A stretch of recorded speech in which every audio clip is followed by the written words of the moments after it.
Bismillah. Assalamualaikum warahmatullahi wabarakatuh.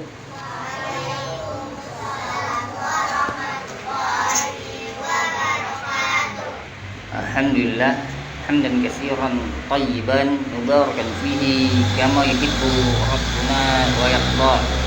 Wa asyhadu an la ilaha illallah wahdahu la syarika lah. Wa asyhadu anna Muhammadan 'abduhu wa rasuluh. Ma ba'd.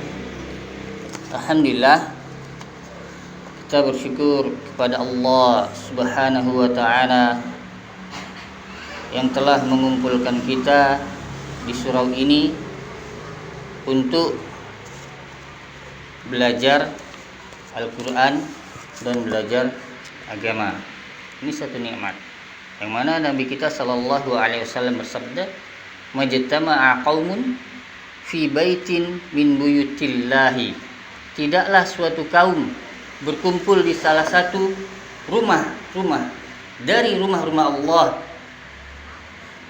yatsluna kitaballahi wa yatadarasunahu bainahum, melainkan mereka membaca dan mempelajari Al-Qur'an.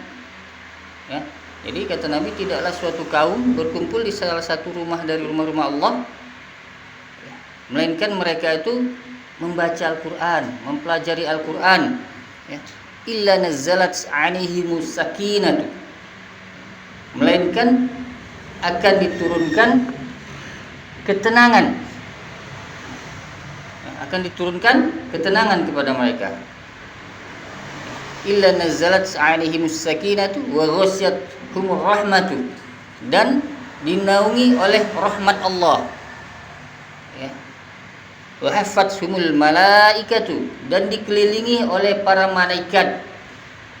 Jadi keutamaan-keutamaan kita mengaji di surau, ya, mendengar kajian, mempelajari Al-Qur'an, itu akan diturunkan ketenangan, dinaungi rahmat Allah, dikelilingi oleh para malaikat.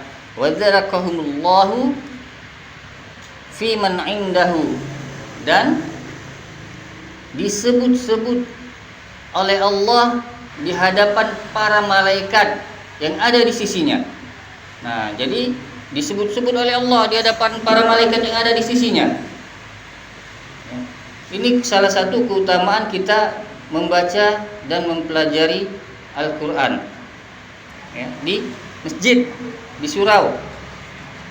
Alhamdulillah, tadi kita sudah mendengarkan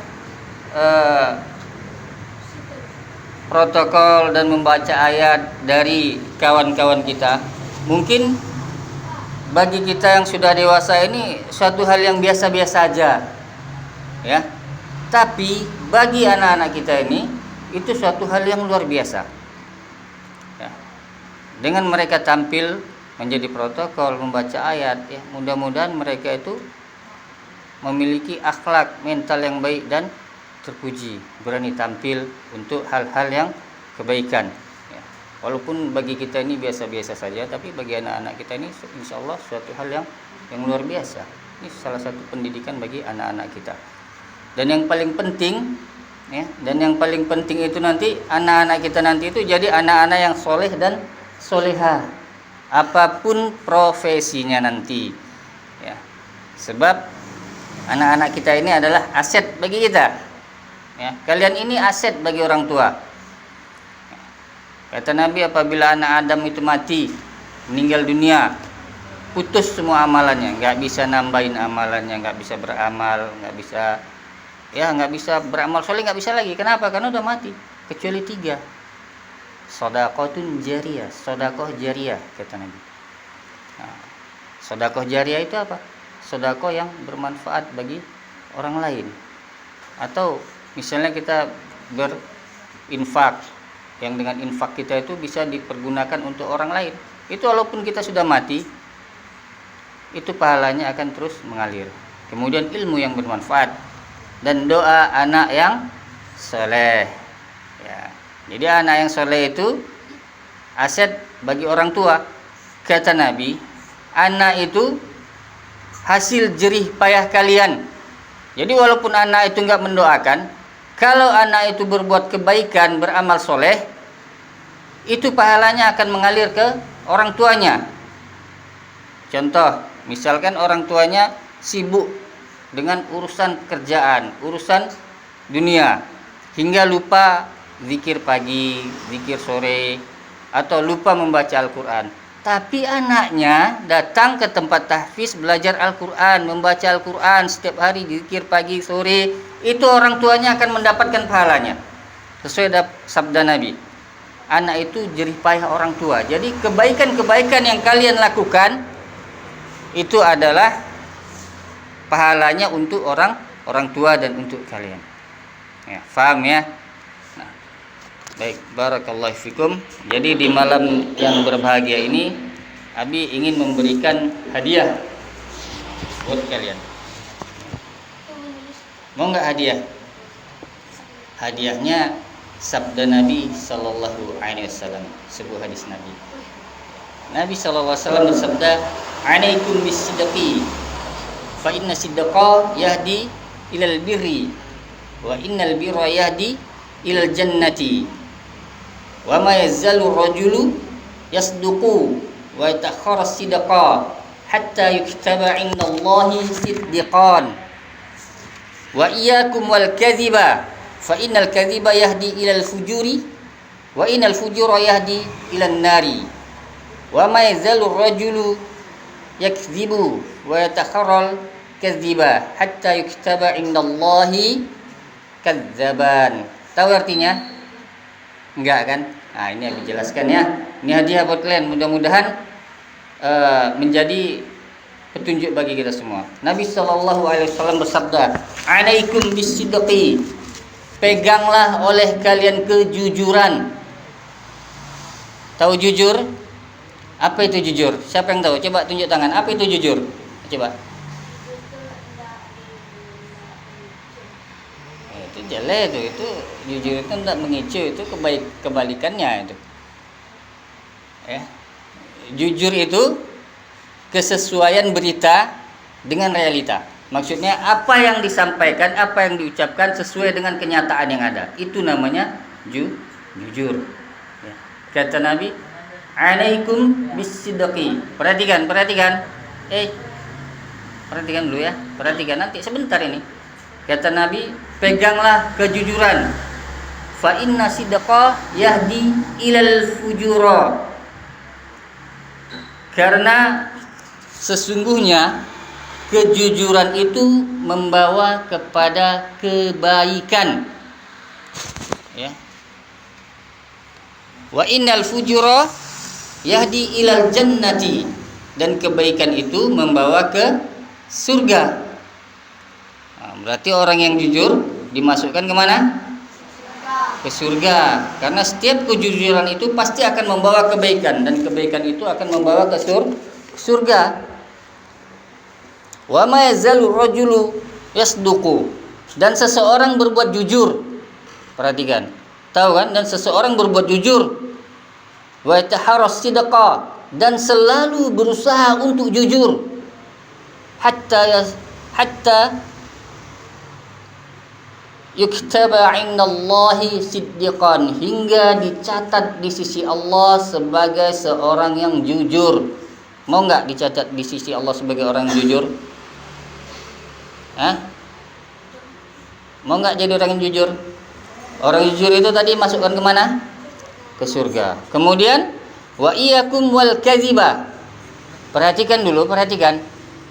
Jauhkanlah oleh kalian kedustaan, kebohongan. Fa innal kadziba yahdi ilal fujuri. Karena sesungguhnya kedustaan itu, kebohongan itu membawa kepada keburukan. Apa itu bohong? Ya, berita dengan kenyataannya tidak sama, itu bohong. Ya. Kata Nabi, jauhkanlah kebohongan, karena kebohongan itu membawa kepada keburukan, kedurhakaan. Wa innal fujura yahdi ilan nari, dan kedustaan, kedurhakaan itu membawa ke neraka, kata Nabi. Ya.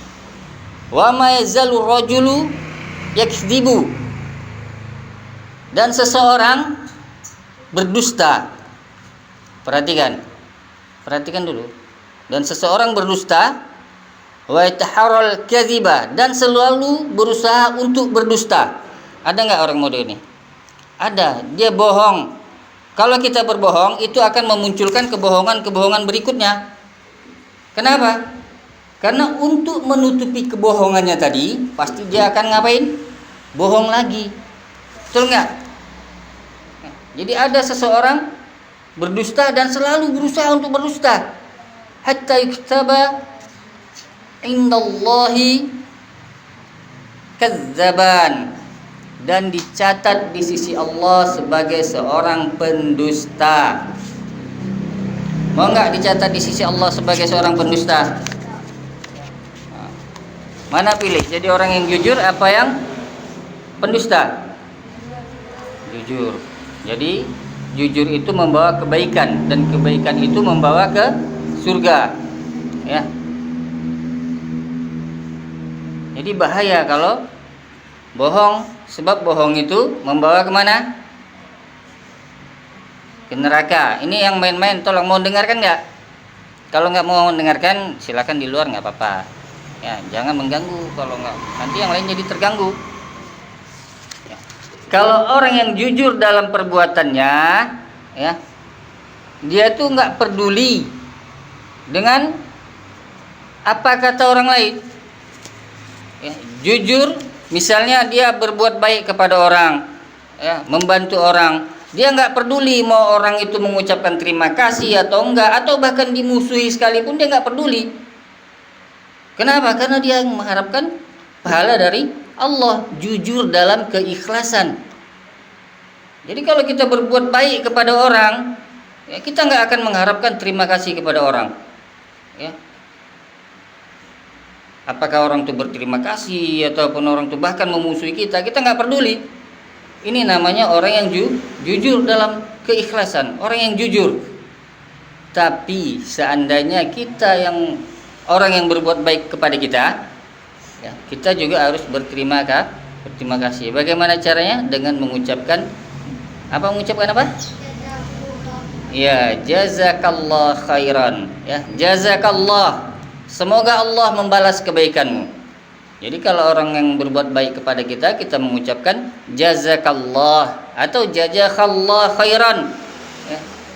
Semoga Allah membalas kebaikanmu dengan yang lebih baik lagi. Atau jazakumullah, itu untuk kalian orang banyak, semoga Allah membalas kebaikan kalian. Kalau satu orang, jazakallah, semoga Allah membalas kebaikanmu.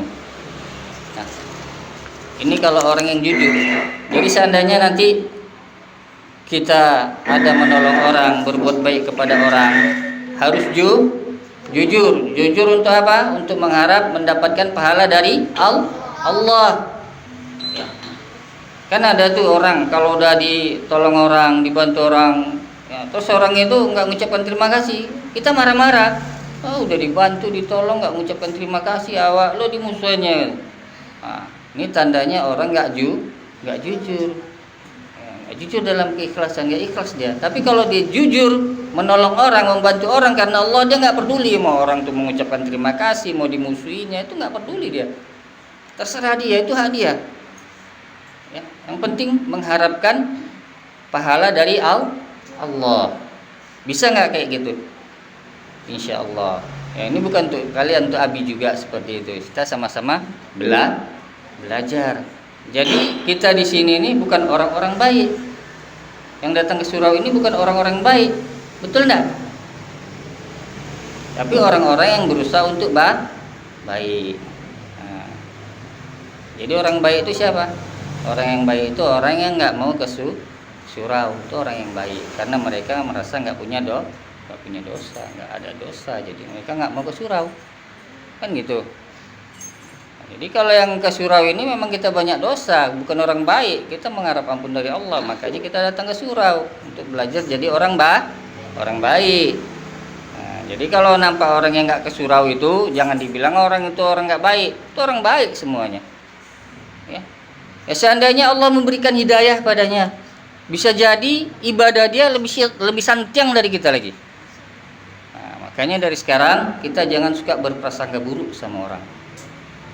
Paham ya? Jadi siapa yang orang baik tadi? Enggak ke surau. Jadi yang ke surau ini orang-orang yang apa? Orang-orang yang enggak baik. Setuju? Setuju. Jadi kita enggak baik semua nih kan? Tapi berusaha belajar untuk jadi orang baik. Manyun-manyun jadi bilang orang yang baik. Ya kita berusaha untuk jadi orang yang baik. Ya, barakallahu fikum. Kemudian sebaliknya kebohongan itu tercela. Semakin seseorang tenggelam dalam kebohongan, semakin selalu berusaha untuk bohong, semakin dia dicap sebagai seorang pendusta. Ada nggak orang yang spesial dusta gitu, spesial pembohong? Kadang-kadang di tiap satu daerah itu ada, bahkan orang udah nggak percaya lagi sama dia. Jangankan nggak percaya, orang berteman sama dia nggak mau, dan kata-katanya itu nggak pernah dipercaya sama orang karena dia sering berdusta. Apalagi kalau dia selalu berusaha berdusta hingga dicatat di sisi Allah sebagai seorang pendusta. Jadi di langit dan di bumi dia dicatat sebagai seorang pendusta. Nauzubillah.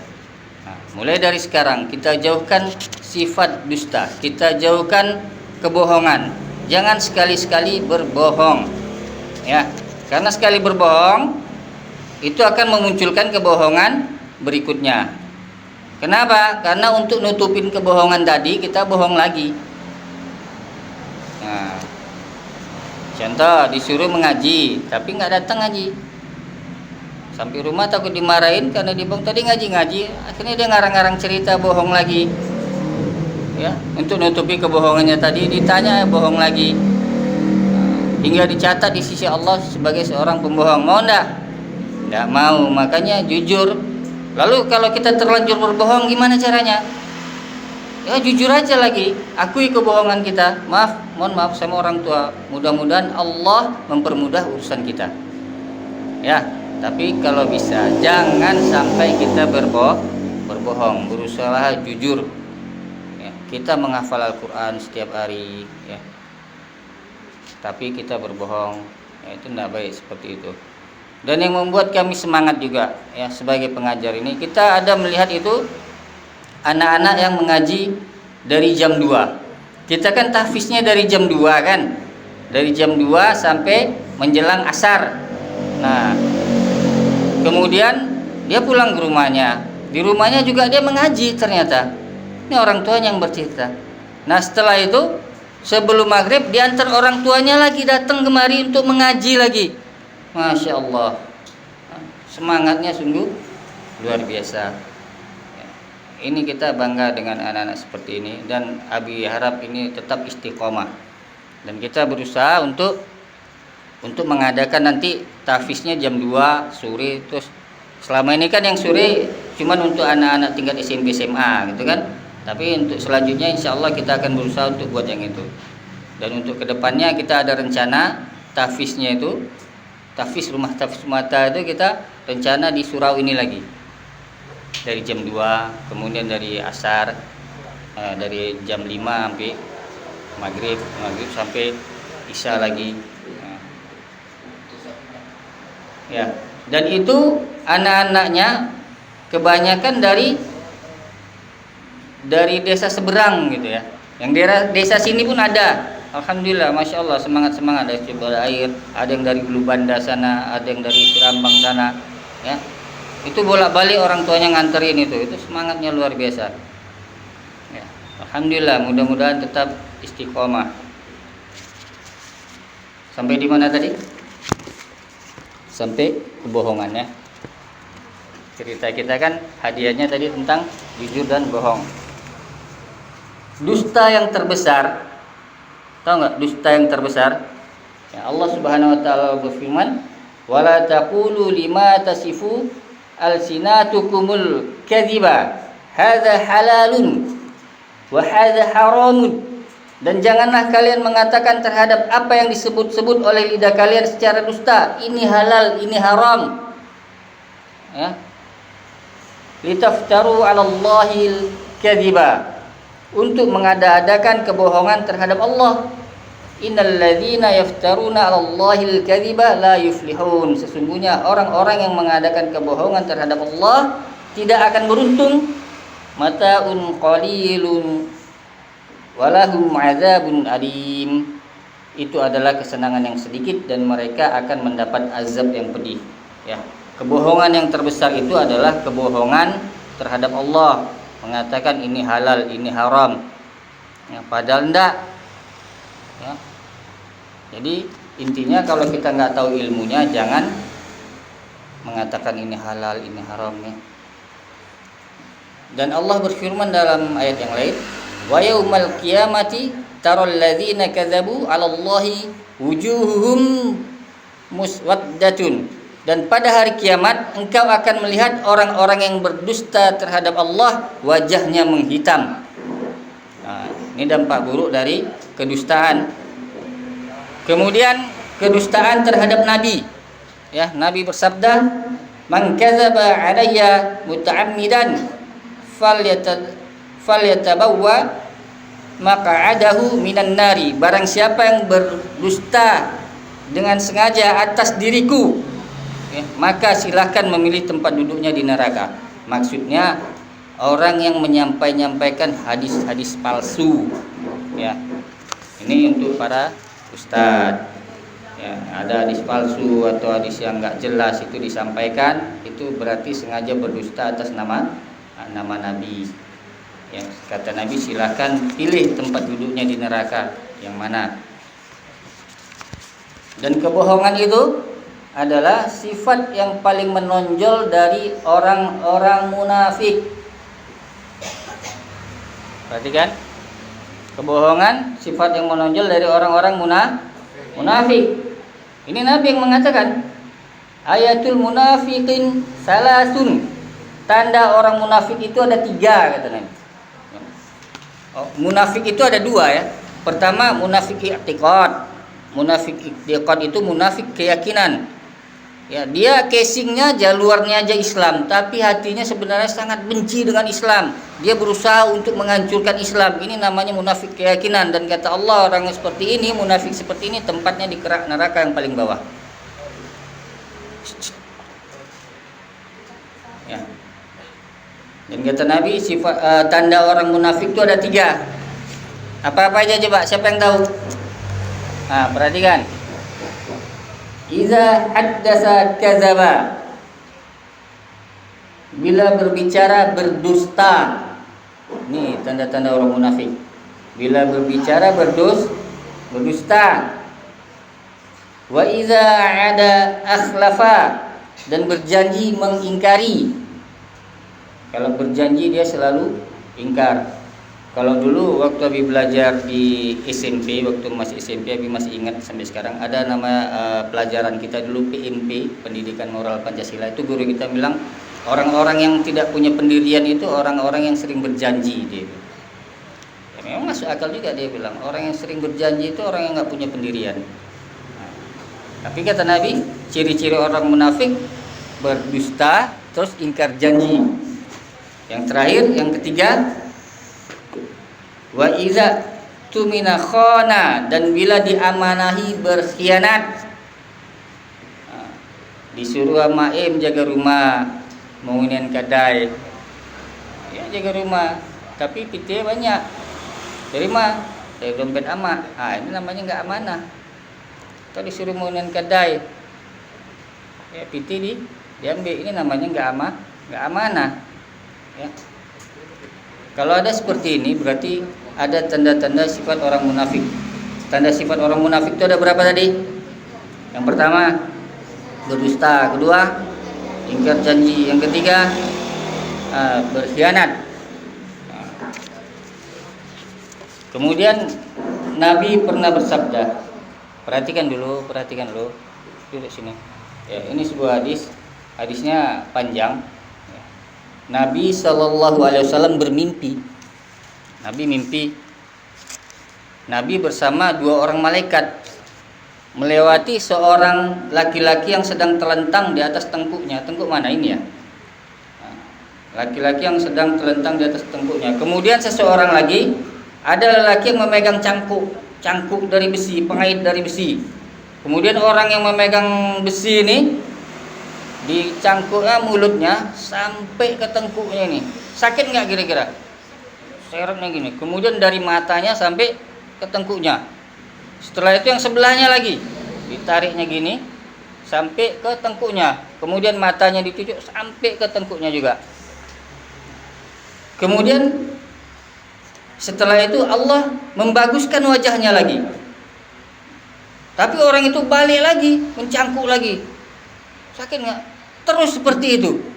Kemudian Nabi bertanya kepada kedua malaikat ini, siapa orang itu? Kemudian kedua malaikat, seseorang pergi dari rumahnya, lalu dia berdusta dengan kedustaan sampai ke ufuk.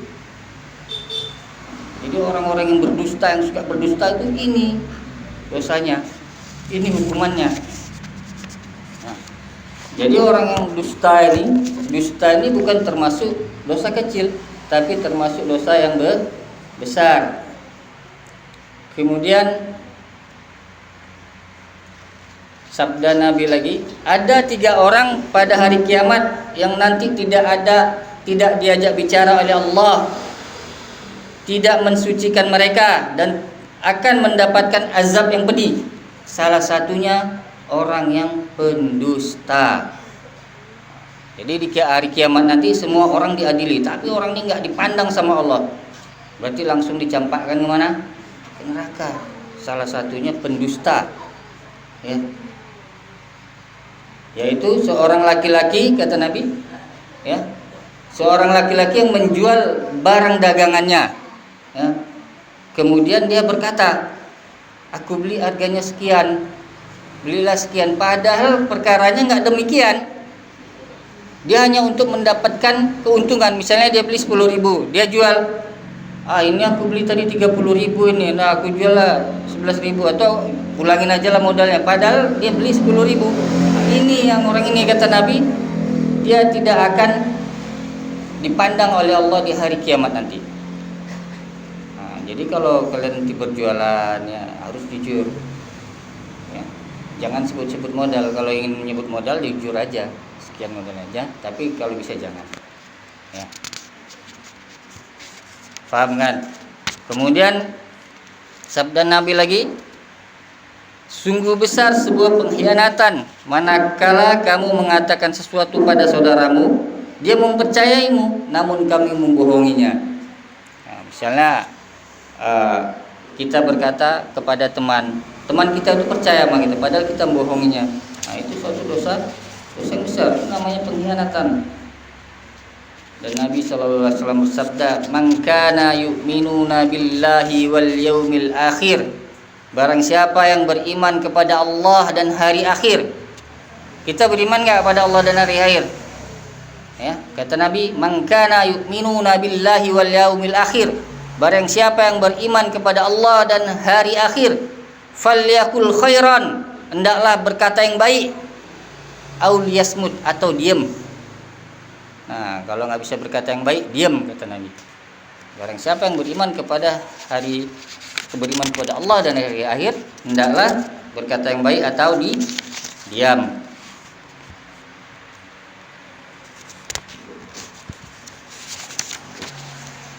Jam berapa Isya?